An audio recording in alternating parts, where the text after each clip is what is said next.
جب بندے سے گناہ سرزد ہو جاتا ہے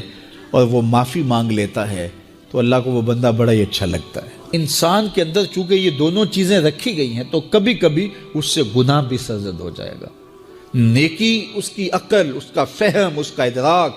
شریعت کی رہنمائی، انبیاء کی تعلیمات اسے بتائیں گی کہ وہ نیکی کے راہ پہ چلے، لیکن کبھی کبھی بائیں سمت سے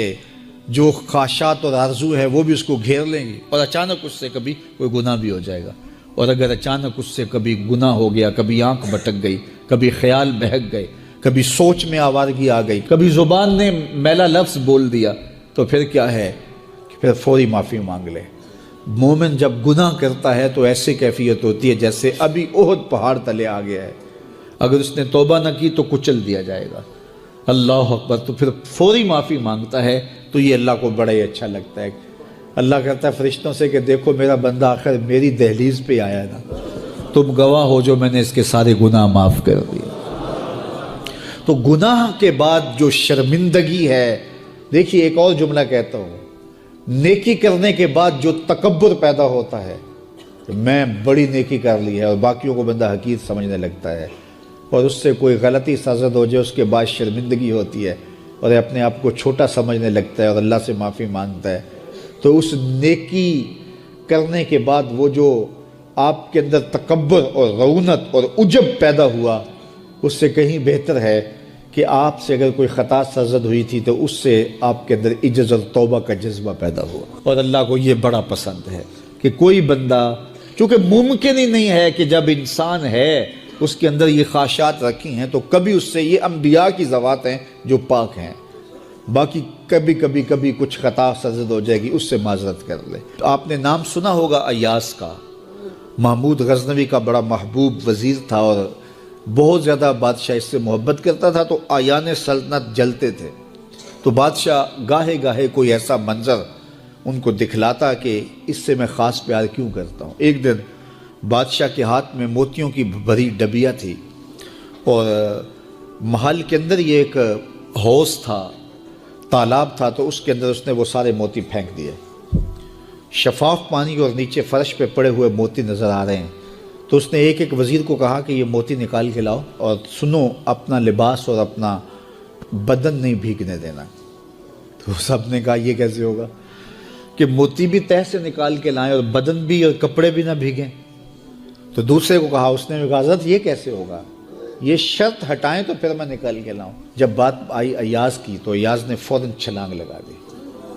موتی پکڑے، ڈھونڈے، ہتھیلی میں لیے اور کانپتے ہوئے بدن کے ساتھ بادشاہ کے سامنے پیش ہوا، حضور یہ لے لیجئے۔ بادشاہ غصے میں تھا کہ میں نے کہا تھا لباس اور کپڑے بھیگنے نہیں چاہیے، تیرے بدن سے پانی نچڑ رہا ہے، تیرے لباس سے پانی نچڑ رہا ہے، یہ کیا؟ تو ایاز نے ہاتھ باندھ کے کہا بادشاہ سلامت، آپ کے دو حکم تھے، ایک حکم یہ تھا کہ موتی نکال کے لانے ہیں، دوسرا حکم یہ تھا کہ کپڑے اور بدن بھیگنا نہیں چاہیے۔ ایک کام میں نے کر دیا ہے، دوسری غلطی ہو گئی ہے، معافی چاہتا ہوں۔ تو کہا وزیرو یہ ہے خوبی اس کی، تم نے کہا ہم کیسے نکال کے لائیں،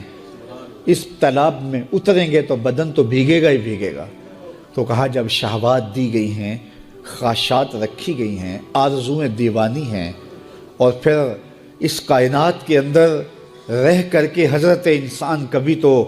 اس تالاب کی غلاظت سے اپنے آپ کو بھر ہی دے گا، تو پھر کمال کیا ہے کہ نیکی کے پھول پیش کر دے، سجدے کے موتی پیش کر دے، رکوع اور قیام کے موتی پیش کر دے، ہمدردی انسانیت کے ساتھ پیار کے موتی پیش کر دے،